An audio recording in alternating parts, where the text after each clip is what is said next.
everybody. Peter Greenberg here for our global travel update for Thursday, the 13th of October, 2022. I send you greetings from southern Turkey, where I'm in the city of Mersin on the Mediterranean, not far from the island of Cyprus. If you want to reach me, you know what to do. You just go over here and, like I'm doing right now, go over and send your comments in. You can always email me, of course, to peter@petergreenberg.com if we missed each other today. Lots of things to talk about. I want to start with what comes under the stupidity clause of this show, and it makes you wonder how universities get grant money and do research. You may not be aware of this, but Texas Tech University has done an amazing landmark research case, and they've done a study. How many hours and dollars they've spent is untold, but their results are staggering. Here's the study. They found, and they said they've proven this, by the way, so you can imagine from a scientific perspective how long it took them to do this if they followed their protocols. They have proven that exposing oneself to a steady diet of bad news can lead to unhappiness and depression and can even make a person physically ill. Wow. Let's hear it for Texas Tech. They did a research study on that. Okay, now having proven that, which any of us could have easily done, let me share with you today that we're not going to give you too many pieces of bad news. We'll give you some, but we'll also try to give you some solutions in the process. So let's start. First, let's start with some good news. After more than 2 years of pandemic isolation, 2 days ago, Japan changed the rules, and now anybody can go visa-free, no need to quarantine. You might want to bring your vaccination card to show proof of vaccination or a negative PCR test, but the country has ended its isolation. And what that means is it's not just Japan, it's all of Asia, since so many airlines use Tokyo as a hub. Because before this, you couldn't even change planes in Tokyo. You were either not allowed in or you were stuck there. By the way, Hong Kong relaxed their quarantine restrictions about 10 days ago, so similar openness there as well. Now, what does this mean? Let me do some numbers for you. Up until now, from the beginning of this year to now, they did change the rules a little bit in Japan. Back in June, they said you could go if you were part of a strictly organized and strictly escorted package tour. That pretty well narrowed the field. And then in September, they said you could go as a part of a tour, but it didn't have to be escorted, whatever that means. Well, in that period of time, about 500,000 people were able to go to Japan. Let me put that in perspective. In 2019, 32 million people went to Japan, and they spent, get this, $34 billion. So they've got some catching up to do. By the way, bookings at airlines like JAL have tripled since the announcement was made on Tuesday. So if you want to go to Japan, now's the time to do it because nobody's there. The other compelling reason to go, and you're going to love this part, the Japanese yen, we followed the euro, we followed the British pound as they've collapsed against the dollar. Well, guess what? The Japanese yen is at a 25-year low against the US dollar. So other than airfares and hotels, it's a buyer's market for you. And that's something that you should consider, as well as hubbing in Japan. I go back to the days of Northwest Airlines and their Project Fugu. Everybody knows what a fugu is? It's a very difficult fish to clean in Japan. You have to have a special license to do it because it's so poisonous. But if you clean it right, you can eat it. If you clean it wrong, bye-bye. But Northwest used to call it Project Fugu. They hubbed all of their Asian operations in Japan. So every plane flew in and flew out within a 2-hour period. It's still being practiced to a large extent by Delta today. So a good opportunity to hub throughout all of Asia now that Japan has finally opened up. All right, speaking of not opening up, if you thought the summer of 2022 was bad at airports, especially in Europe, well, it's going to get bad again. Would you believe that Heathrow is now in discussions with authorities to put another passenger cap on in time for Christmas? They're going to limit, when have you ever heard of this other than last summer? They're going to try to limit the number of passengers allowed to fly out of that airport in any one day. Remember, they did that in the Netherlands as well. So here's the deal. If you're thinking of going to Europe over the Christmas holidays, and a lot of people are because of the power of the dollar against the pound and the euro, and airfares being a little bit further down because it's a low period of time for people to travel, if you're going to do it, pick a secondary airport, not Heathrow. Get a train.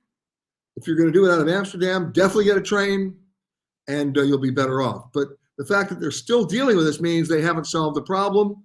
That includes passport and immigration control, as well as just the airport facilities themselves.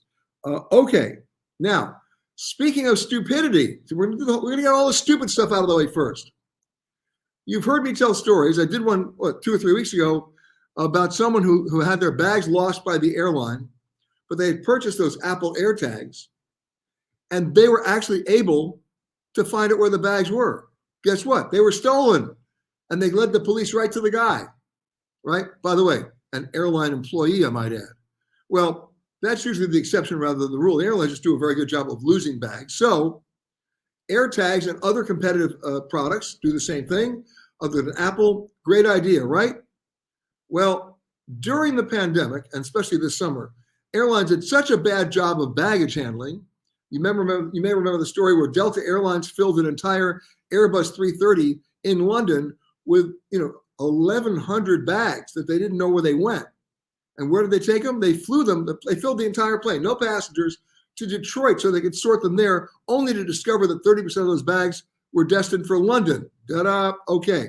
Forgetting that, right? We know we had a problem. Had there been AirTags involved, half the problems would have been solved. So, same thing happened at Lufthansa. Friends of mine waited weeks to get their bags. I'm not exaggerating, right?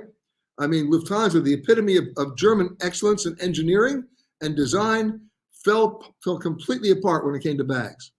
So isn't it ironic that earlier this week, now think about the mentality here, Lufthansa now says you can't put AirTags on your bags because they're worried about electronic interference. Are you kidding me?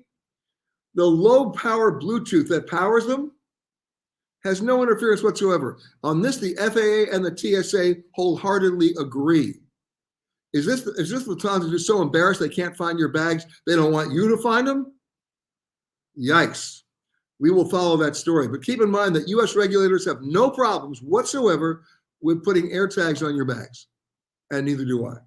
All right. Now we're going to go from stupidity to, how about insult? Let's take a trip down memory lane. When airline frequent flyer programs were started back in 1981, 41 years ago, one of the greatest, most innovative marketing ideas ever in the 20th century, and one of the most successful, proven that way today as well, the idea was the airlines would get your loyalty.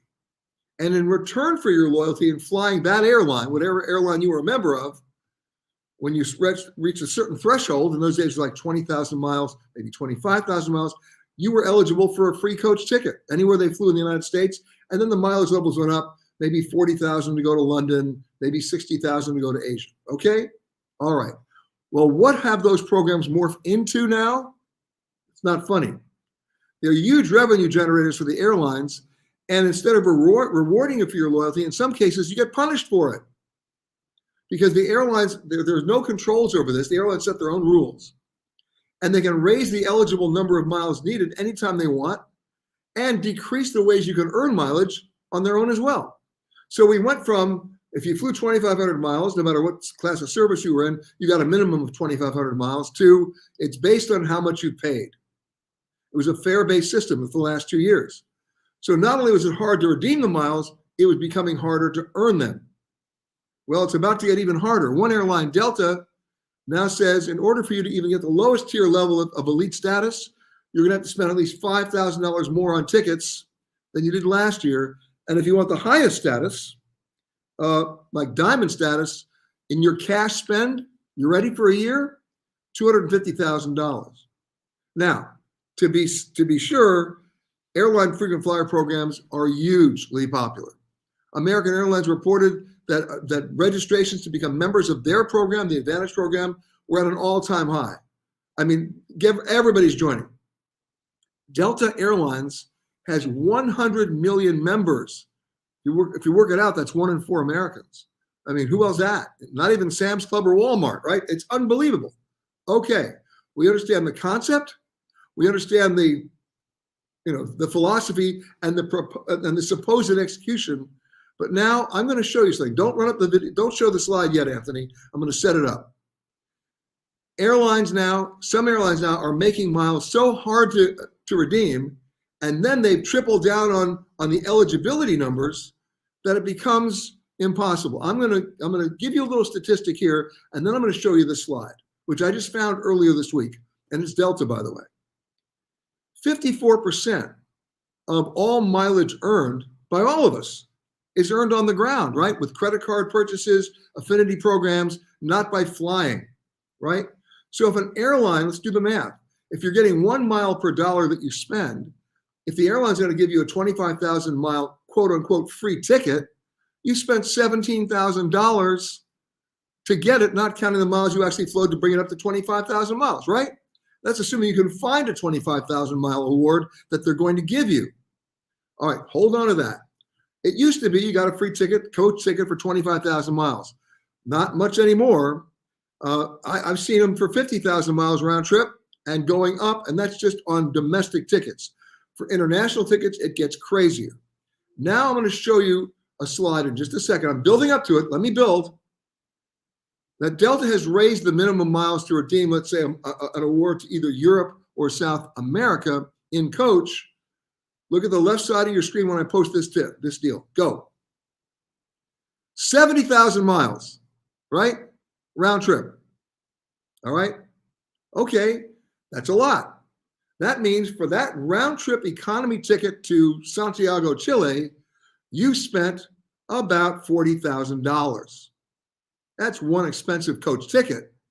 But now look to the right of your screen. What do they want for first class? More than 10 times that amount. That's not a typo. 745,000 miles. Oh my God, let's do the math.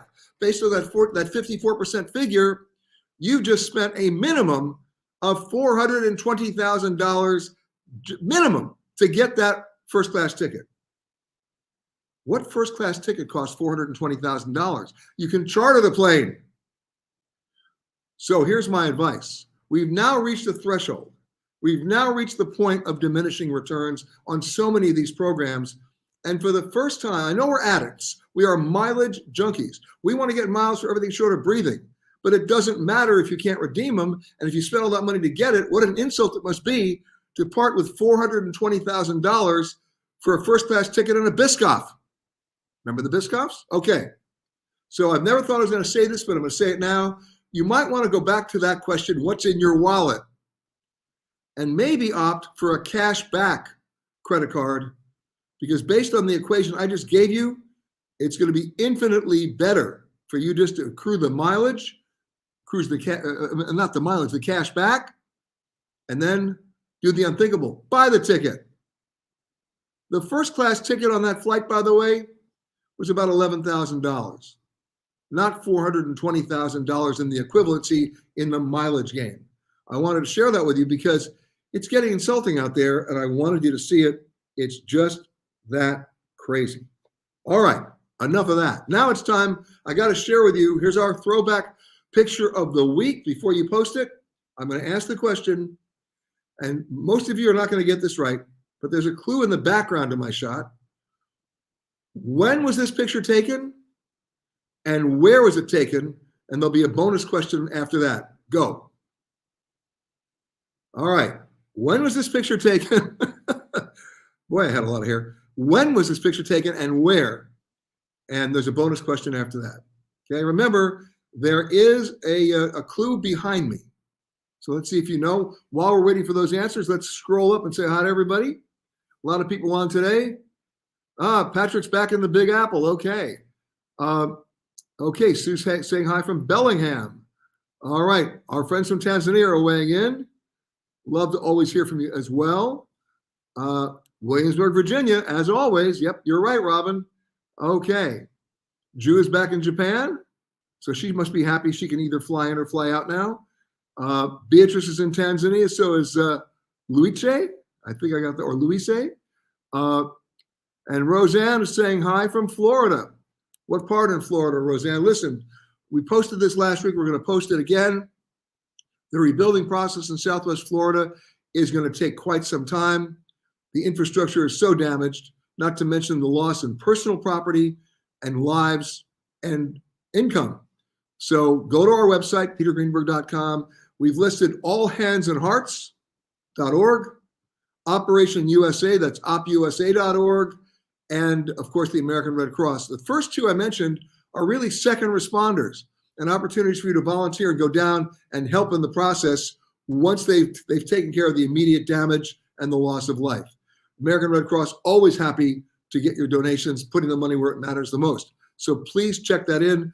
I will be going back down to Southwest Florida in about a month or two to do my part as well. They really need our help. Okay, let's keep going. Hello from Prairie Point, Mississippi. Hello, Bert. All right. Hello from Tanzania again. Lots of Tanzania friends today. Camilla's saying hi from Tucson. Okay. Lucy wants to know, which American travel show will you recommend tour operators to attend? Well, of course, the show that I'm speaking at. What a self-serving question that was. Thank you. It's the travel and adventure shows. They start again in January. I'll be speaking at most of them around the country. If you go to their website, you can just Google them at travelandadventureshow.com. You'll see the complete schedule as well as who'll be speaking. Okay. Greetings from San Antonio to you, Richard. And good morning from Long Beach to Doris. My good pal, John Lample. You know, John's got the best job in the world. It's called retired. And every time John posts, it's from a wonderful place with his wife, Maria. John worked at British Airways. I won't tell you how many years. He outlasted all the idiots who worked there because he was the smartest guy in the room. And he's now taking advantage of his benefits. John, always great to see you. And I've been seeing your posts from Italy. They're beautiful. Please let me know when you're back in either New York or your other home in Florida so we can get together. Okay. Robin wants to know, any updates with JetBlue or Spirit? No, JetBlue's in court right now on their partnership with American. They're basically battling that out with the U.S. Justice Department, and nothing's going to happen with JetBlue and Spirit until that first partnership is resolved legally. All right. Debbie's saying hi from Boynton Beach. Priya's watching from a very cloudy Irvine, California. All right. Stephen's saying greetings from Tennessee. Slow down on the baklava and belly dancing in public. Belly dancing, you got the wrong place. That's Lebanon, my friend. But the baklava, not even close. Let me tell you something. It's not, me and baklava, a little too sweet. However, for those of you who know, and those of you who know, you know, it's kunafe, it's sutlach, and it's lokum. Check it out. Kunafe, Kunefe, sutlach, Sutlach, and lokum, Lokum. Wow. And but before I leave Turkey to come home, you know I am loading up on all of those, literally. All right, Kathleen's saying Alaska Airlines lied to me. Kathleen, I got your email.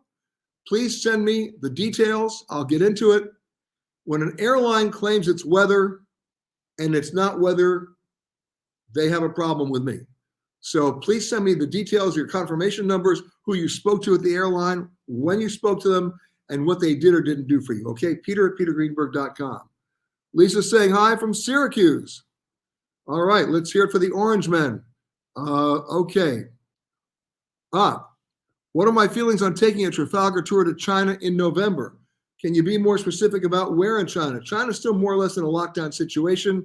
However, if you've been vaccinated, if you've been boosted, this may be a great opportunity for you if you play by the rules. Okay. Seth Goldman on my staff yelling, "Go Qs." All right. I go back to the days of Ben Schwartzwalder, for those people who remember Syracuse. I didn't even go to school there.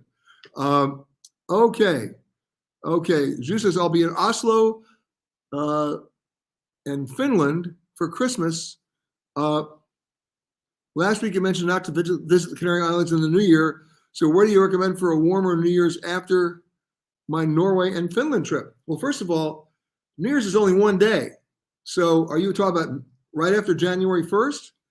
If you are, and you're already going to be up north, well, you got to go to the Southern Hemisphere because that's their summer. That's a long trip. So let's think about that, and I'll try to help you. Okay. Thank you, Beatrice, for your nice note.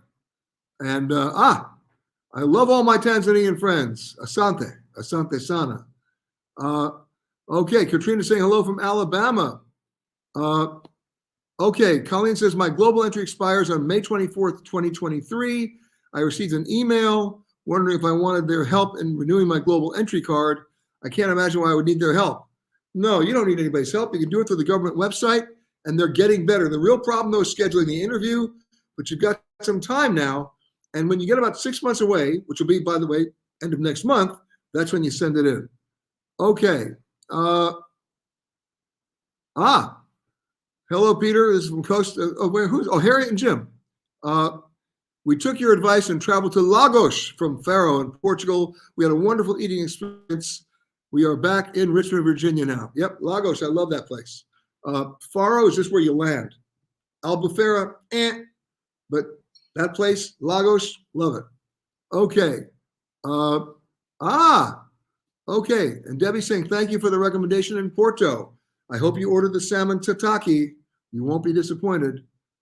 Okay. Oh, you did. You just said salmon tataki. I just saw your note. Tell me that wasn't, did you order more than one? I did. Okay. Zora wants to know, did I get my Antarctica cruise and when will it be? Well, actually, Zora, I'm going on a special cruise to name the ship and to finally christen it before it takes on revenue passengers. Going down to do a story on that, so it'll probably be the trip before you go on, okay? But I'll get the ship ready for you, I promise. Okay, Jack from Indiana just got back from Portugal, stayed there for 4 weeks. Boy, I wish I could do that. That's a great place. Oh, and again, the euro against the dollar, it's like, it's our time. Okay, Evelyn saying greetings from Denver.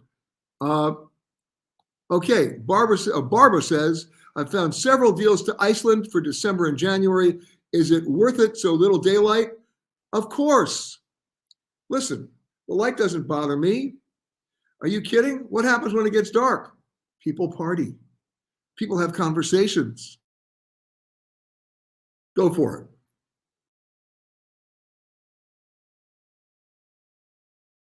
Okay. Roseanne says those airline points are for people that travel for a living and the company has paid their expenses. Well, Roseanne, I travel for a living and I pay my own expenses, and 745,000 miles is still absurd and insulting. By the way, if it's going to cost you that many miles, which costs you that much money to buy it, that's not a ticket, that's a Toyota. I take that back, it's a Rolls Royce. It's a Bentley. Come on, it's an airline seat. I spent my time in college learning how to sleep on the center seat tray table. And you know what? I still do it. For those of you who think I'm always in the front of the cabin, think again. Okay. All right. Tammy was nice than 20 years ago. Okay, let's see if anybody's guessing where it was. Colleen said it was 1984 in Iceland. Wrong. Someone thinks it was in Belize in the 1980s. Wrong. You got the decade wrong too. All right. Anthony just posted the relief agencies helping the hurricane victims again. Please go and find that, log on and help. Thank you, Anthony. Okay. Harriet and Jim think it was taken in 1972 in Cyprus. Wrong. And you have the decade right, however. So we've narrowed it down. Okay, but still nobody's got the location. Robin says it was Grand Cayman in 1976. Sorry, someone thought it was the Blue Lagoon in the Canary Islands. Wrong. That was Gail who guessed that. All right, anybody else want to guess? Okay, shall I tell you? Okay, here's the story, guys. Nobody got it. Wait, one person, I think, hold on. I think one person got. Judy Dector said she got the location right, but she doesn't know when it was taken. And Judy's got it. The Dead Sea on the Israeli side, get ready for this, 1978. And while I was there doing a story on a movie that was being made there, starring, most of my staff doesn't even know who I'm talking about, Peter Ustinov, the great British actor who had one of the best lines ever, not in a movie, but you should read his autobiography. And in that autobiography, he talks about when World War II was starting, and the Brits needed people to enlist and to fight Hitler, Peter Ustinov did something that nobody was doing, because Rommel, with his tank corps, were beating the hell out of the Brits in their tanks. It was a disaster. And yet Peter Ustinov went to the draft board and said he wanted to enlist in the British tank corps. Nobody ever enlisted in the British tank corps. They were so astounded because they knew he was an actor. They got everybody around in the room. They said, we to tell everybody why you're doing this. Could you please come in and explain your reasons? Mr. Ustinov, ladies and gentlemen, wants to enlist in the tank corps. Could you please let us know why? And without missing a beat and a perfect delivery, he said, because I prefer to enter battle sitting down. Love that line. And he survived because there he was in 1978 with me on the Dead Sea, or around the Dead Sea. Okay, so now we know where that picture was taken. We're going to do an even funnier one next week, by the way. Let's keep going on some of the questions here. All right, I'm scrolling down. Here we go. Joan is saying, greetings from California. Daniel's saying hi from Madison. Okay, I'm going to be there very soon. Okay. Hello from California, Route 66. I'm going to be, okay, Stephen says I want to be heading to Buenos Aires in November. Your thoughts about it being safe? You know what? I've never had a problem in Buenos Aires. You know what? I look at Buenos Aires as a hub for going up north to Mendoza, to northwestern Argentina, to going south to Patagonia, to doing the river, the Plata. You'll have a great time. And once again, the Argentinian peso so devalued against the US dollar. Now's the time to do Christmas shopping in Argentina, or Japan, or the United Kingdom, or the rest of Europe, or South Africa, or where I am right now in Turkey, where they've devalued the lira. It used to be 5 to the dollar. You know what it is today? 18 to the dollar. Unbelievable. Okay. Sandra wants to know, are things getting better with airline bags? I'm going to give you a qualified yes. You know why? Fewer people are traveling. So if you go just by the numbers, they're losing less. Okay. Juan is saying hi. All right, here we go. I'm looking again. Hello from Bogota. All right, Juan. I'll be down there again towards the end of the year, as a matter of fact. And I'll be in Santiago next month. Okay. What restaurant has the salmon in Porto? It's called 1756. It's also a winery next door called Enoteca. I'm telling you, you will not be disappointed on that menu. Order the salmon tataki, but also go over in the open kitchen and watch how they make it. Unbelievable. Okay. All right. Here we go. Oh, people are guessing the picture was taken in 1972 in Miami. No, it was actually 1978, Dead Sea in Israel. All right, my friend Peter in Kigali in Rwanda. Nice to always see you online here with us, Peter. Okay, here we go. I'm looking here. Going on a 4-day family trip to Disney World in the middle of November. Did the recent hurricane affect its operations? In the long term, it did not. There was some flooding, as you know, in Orlando, but Disney World survived. If you're going in the middle of November, that might be okay in terms of crowds. The best time to go is the week after Thanksgiving, the dead week. But let me know what happens. Okay, Mike wants to know, when do I think the CDC will resume cruise ship inspections? Actually, it's not really the CDC as much as it is the United States Public Health Service, and those inspections are continuing. Okay. Let me see here. Here we are. Oh, Stephen wants to know, am I catching the Maryland game or Purdue? If you're talking about Wisconsin, look, I want the last coach's job, Paul Chryst. His entire offensive playbook consisted of, gee, let's run it up the middle and think it's 1942 with Newt Rockne. And of course, we all saw how Wisconsin did. He was fired about 2 weeks ago after a humiliating loss at home to their former coach, by the way, who's now at Illinois. And and his departure package was $11 million. I want that job. See, that means I can coach the Wisconsin Badgers. I don't have to win. I just lose and they pay me $11 million. Best job in the hemisphere. Wow. Maybe they'll give me a souvenir ball too. So no, I'm not going to any games this year, not because of their bad performance. It was a schedule conflict. I usually try to get to at least one game a year, but this year is not a good year for the Wisconsin Badgers, although under their new quote-unquote interim coach, they won their first game handily. All right. By the way, you know how they won it?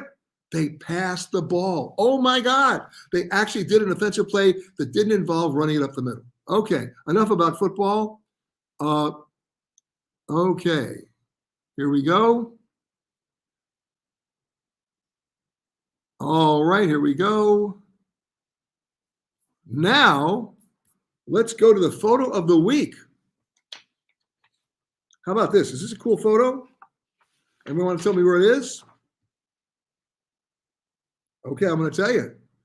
It's in the U.S. from the Blue Lakes near Breckenridge, Colorado. Taken by Marilyn Maynard Wright. Congratulations, Marilyn. She writes that she drove from College Station, Texas to Breckenridge to get away from the triple-digit heat of Texas. I don't blame you. The lake was smooth as glass, she says, and it was a beautiful day, about 68 degrees. A bride was also there taking her bridal portraits. Yes, the calm before the storm. I had to say it. Okay.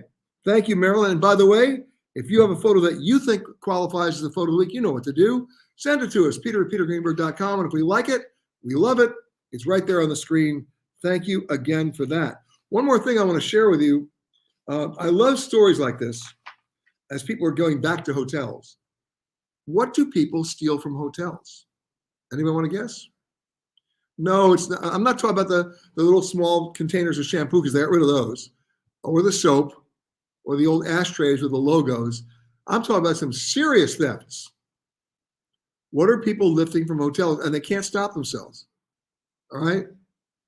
Well, in one recent survey, 49 hotels in the luxury category reported, I can't make this up, what was stolen? The mattress. Are you kidding me? So here's my question. I can figure out how to get it off the bed. I can even figure out how to get it down the hall, maybe even into the elevator. How do you walk it through the lobby? I want somebody to tell me. Now, if you think that's a crazy story, I go back to a couple of stories I reported about some of the more amazing thefts. We're talking grand pianos. The best one of all was the fireplace at the Beverly Wilshire in Los Angeles, where a guest came in, picked out the suite he wanted, which had a working fireplace, beautiful marble fireplace. In his luggage were a set of tools. He chipped the whole thing out, asked for bellman assistance. He got it. They brought him a big dolly, and he wheeled it out of the hotel, claiming he was taking to get it fixed, and they never saw him again. So if you have a funny story about what you may have borrowed from a hotel, why don't you let me know? I promise you the statute of limitations has probably expired, and we can have some fun with it. A couple of years ago, I did a story. In fact, the story turned into a book. And you ready? It was called About the Towels We Forgive You. And it was one particular hotel brand. And I'll make you a bet that in your college or early years, you stole that hotel towel too. It was the distinctive green and white Holiday Inn towel. We did an entire book about what people, not the fact that people stole the towels, but what they did with those towels once they thefted them, once they lifted them. Very funny book, and we had a lot of fun doing it.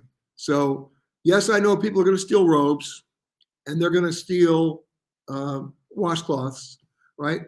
But tell me about the creative things you stole. There was one package that arrived at the Mayfair Hotel in London one day, addressed to the general manager, and it weighed 200 pounds.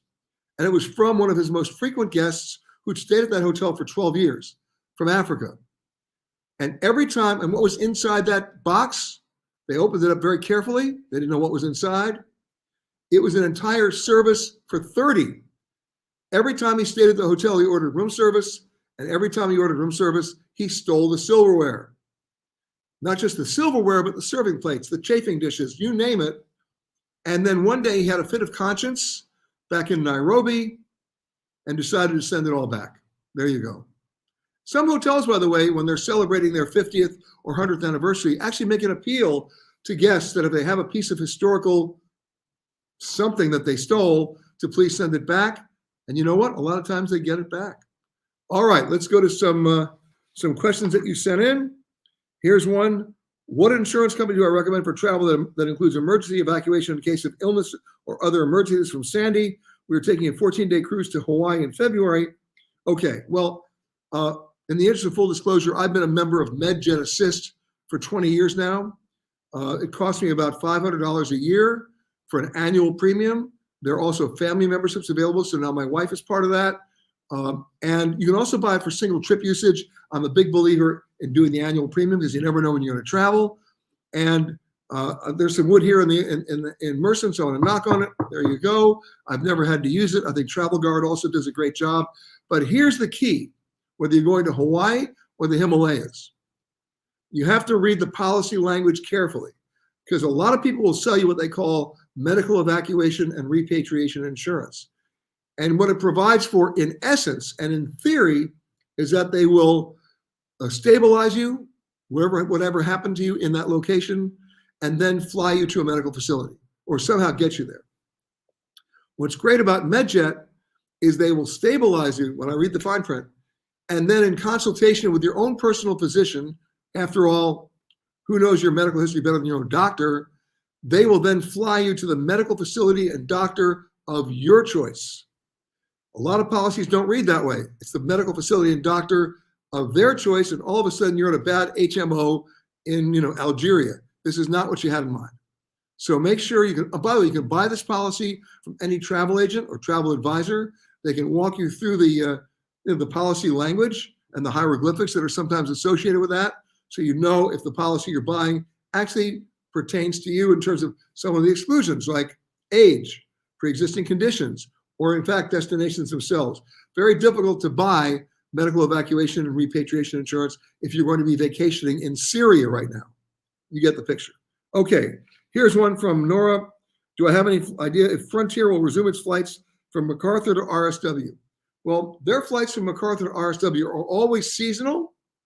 Even though ISIP's lost a lot of service lately, American Airlines has pulled out entirely. But Frontier is basically mostly a north-south airline there, as is Southwest. Although I'm amazed they don't really do stops that are news to me. But on the north-south route, they go to Palm Beach, go to Tampa, and they do go to RSW, the regional Southwest airport. We're talking about Fort Myers. Probably going to start next month. I will check into that, and we'll get back to you on that. All right. Sharon asked a very interesting question. Have I ever bought round-trip tickets with the intention to not return for a lower price?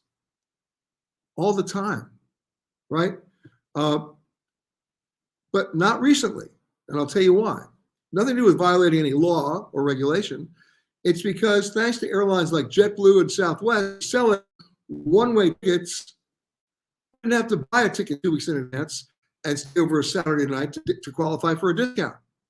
So when there's a situation where there's a round-trip ticket available, but there's a one-way ticket for much less, why don't I just do the one-way ticket, right? Conversely, if the round-trip ticket is a really good discount and cheaper than the one-way, then of course you do it the other way. Nobody is going to come and arrest you if you choose not to fly the flight. The ticket then has no value, as you understand, but at least you're beating the airlines at their own game, playing by their rules. Okay. Anne says, family of 6 flying to Paris in June. When should we book flights? Answer, not now. We're only in October, right? You haven't told me when in June. If it's before June 15th, then you can book like 54 to 60 days out. So we're talking really March, end of March maybe. But if it's after June 15th, start looking at it in January because that's when prices are absolutely going to go way through the roof. Okay. Renu says, what's the cheapest time of year to fly San Francisco to New Zealand? The answer is not now, right? Southern Hemisphere, it's their summer coming up to it. So, I mean, we're sort of in a gray period now. It's like spring there now, but we're leading into summer for the Southern Hemisphere. The best time to fly between May and October. There you go. Agatha, my good friend Agatha wants to know, when will I come to Poland again? Agatha, I actually may be there in 3 weeks. I'll let you know. Moa, how do you negotiate with hotels and airlines? You don't do it online ever, because you can't. If you're going to do it with an airline, do 2 things. It's called pick up phone, talk to a human being, because the inventory that they're seeing on their screen is not the inventory that you're seeing on your screen. And I know what some of you are thinking, oh, but they're going to charge you $25 to talk to a human being. Yeah, but if you save $400 in the process, even I, who failed math, can do that arithmetic. It's worth it. And you only have to pay it if you buy the ticket from them. Why wouldn't you want a comparison shop? That's with the airlines. With hotels, again, you need a conversation with a human being. Do not call the Hotel 800 number. You can call the 800 number for the airlines, but you cannot call the 800 number for hotels. You're just going to get to a clearinghouse that has no flexibility whatsoever or opportunity to negotiate anything with you, which goes way beyond the fare or the rate. We're talking about the internet, the $9 bottles of water, the parking, the terrible resort fee. These are all subject to negotiation, and you can't have the negotiation without a conversation. And who are you going to talk to at the hotel? Not reservations, not the front desk. Talk to the MOD, the manager on duty, or the director of sales. Why? Those are the only 2 people who really are the best arbiters of what their inventory really is. When you go online, and I keep saying this and people don't believe me, when you go online and see only 2 tickets left or only 2 rooms left, that's only 2 rooms left in the allocation that was given to that online travel agency. There could be 80 other rooms available that you don't know about. That's why you need to have a conversation. Okay. Here's one. Oh, what's the weather in Istanbul like in early May? I got to tell you, I like the weather in Istanbul all year round, right? And I've been there in early May, and it's great. Use Istanbul as a hub and see the rest of the country as well. All right, let's go scrolling down here. Let's see if I can go to the top here. Okay. People are guessing robes and washcloths. We talked about that.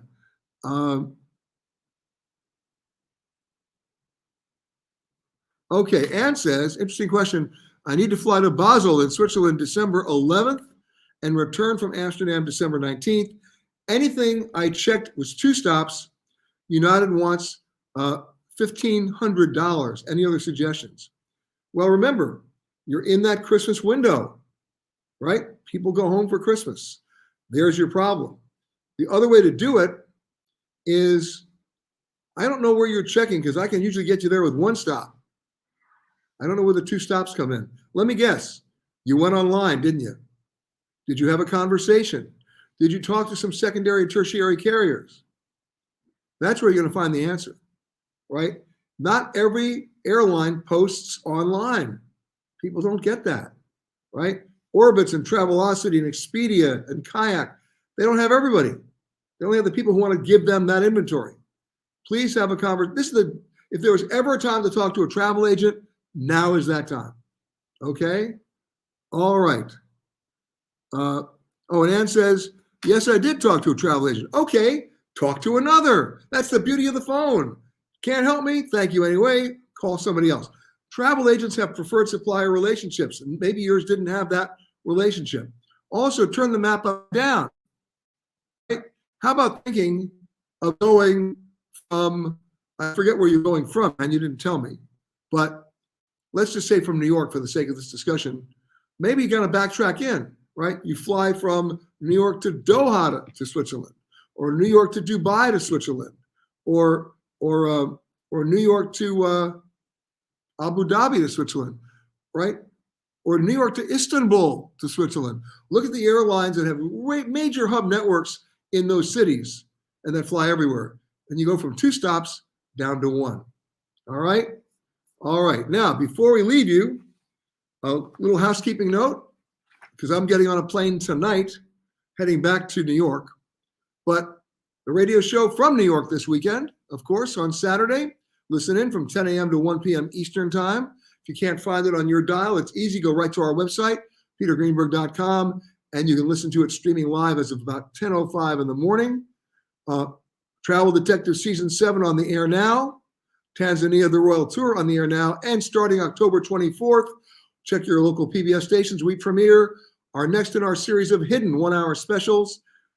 This one's called Hidden Canary Islands. Here's a clip. They exist at the threshold of history, on the precipice of a dream. Rising out of the ocean, almost without warning. Endless golden beaches, leading to lush, vibrant rainforests, and then sliding into another world of almost barren terrain. This almost insane combination of topography melds a continent's worth of landscapes, temperatures, culture, and experiences. And it's all within 8 small islands. I came here in search of history, of culture and tradition, unchanged by travel or travelers. These are the islands in the stream, separated from the rest of the world and yet accessible to those who know. And a destination where you can explore, immerse, and literally breathe, if Mother Nature lets you. I'm Peter Greenberg, and this is Hidden Canary Islands.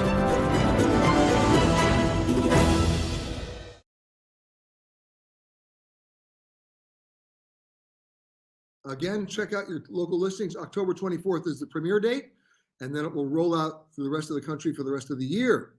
So, thanks for watching. I send greetings again from southeastern Turkey. I'm heading now for Kunefe, Sütlaç, and Lokum. And then I'm going to get on my flight that leaves at 3 o'clock in the morning and hopefully gets back at a reasonable time, all things considered. Thanks again for watching, everybody.